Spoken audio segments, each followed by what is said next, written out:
Geçen sene bugün, yani 28 Aralık 2011 saat 9:30 civarlarında Şırnak'ın Uludere ilçesine bağlı Roboski'de TSK'ya ait savaş uçakları tarafından 34 mazlum mustazaf insanımız kalt edilmişlerdi.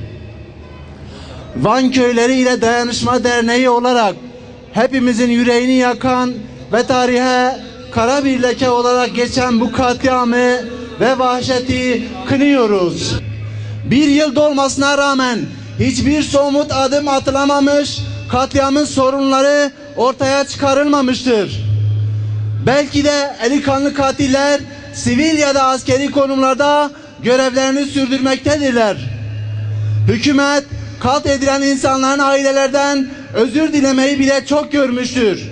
Bu durum katliamdan daha acıdır. Oluşumları deşifre eden hükümet Roboski katliamının faillerini de açıklamalıdır. Roboski'ye uzanır, eller kırılsın! Roboski'ye uzanır, eller kırılsın! Katliama uğramış ve uğramaya devam etmektedir.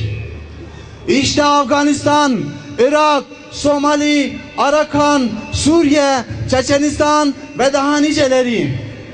İslam coğrafyasının neredeyse tamamı kan ve gözyaşı içerisinde. İslam ümmetinin ve dünyanın bütün mazlumlarının şunu artık çok iyi kavramaları gerekir.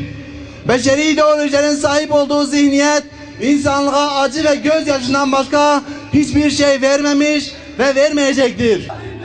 Niçin yaşasın cehennem? Katiller bir an önce ortaya çıkarılıp cezalandırılsın.